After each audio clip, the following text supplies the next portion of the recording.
দর্শক, গ্যাস সংকটের আরো খবরাখবর জানাতে আমাদের সাথে যুক্ত হচ্ছেন সহকর্মী দেলোয়ার দোলন। যুক্ত হচ্ছে তার সাথে দোলন, এই বৃষ্টির দিনে নিশ্চয়ই গ্রাহকদের অনেক ভোগান্তি হচ্ছে, বিস্তারিত জানাবেন আমাদের।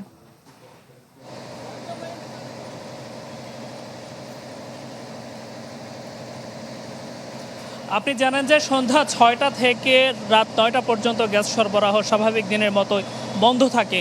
এরই মধ্যে কিন্তু গ্যাসের সরবরাহ বন্ধ করে দেওয়া হয়েছে, ঠিক ৯টার পর পর্যন্ত পাওয়া যাবে না। এই ক্ষেত্রে যারা লাইনে দাঁড়িয়ে রয়েছেন দীর্ঘ সময় ধরে, প্রায় ১ কিলোমিটার রাস্তা জুড়ে অনেকে অপেক্ষমান রয়েছেন, তারা ঠিক ৯টা পর্যন্ত এভাবে অপেক্ষমান থাকতে হবে।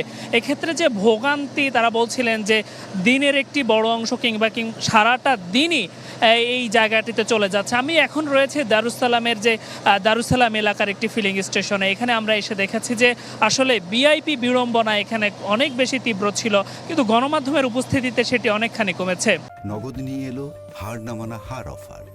সর্বনিম্ন 10,000 টাকা রেমিটেন্স নগদে পাঠালে থাকছে স্বর্ণের হার জেতার সুযোগ।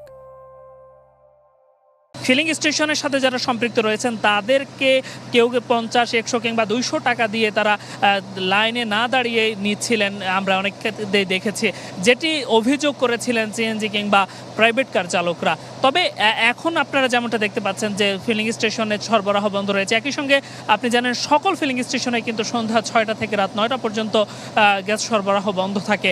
তো এক্ষেত্রে যারা খেটে খাওয়া মানুষ রয়েছেন কিংবা সিএনজি চালক রয়েছেন, যারা উবারে গাড়ি চালান, তারা বলছিলেন যে দিনের একটি বড় অংশ চলে যাওয়ার কারণে তাদের রুটি রুজিতে অনেক ক্ষেত্রে ভাটা পড়েছে। এক্ষেত্রে তাদের আসলে যে জমা দিতে হয়, অনেক ক্ষেত্রে জমার টাকা তোলাই অনেক বেশি কঠিন হয়ে পড়ছে।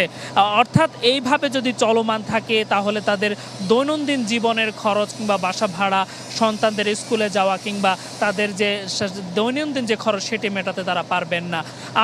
আমরা জানার চেষ্টা করছিলাম যে কেন এই সংকট, তারা যেমন সরকারের পক্ষ থেকে বলা হচ্ছিল প্রতিদিন যে 450 মিলিয়ন ঘনফুট যে গ্যাস সরবরাহ কম হচ্ছে, তার জন্য ফিলিং স্টেশন থেকে শুরু করে বিদ্যুৎ কেন্দ্র এবং বাসাবাড়িতে গ্যাসের চাপ কম রয়েছে। সব মিলিয়ে রাজধানীর ফিলিং স্টেশনে যে গ্যাস সরবরাহ এবং সংকট, এই ছিল আমার কাছে থাকা সবশেষ তথ্য।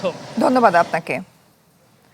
দর্শক, দেলোয়ার দোলনের কাছ থেকে জানছিলাম গ্যাস সংকটের বিস্তারিত খবরাখবর।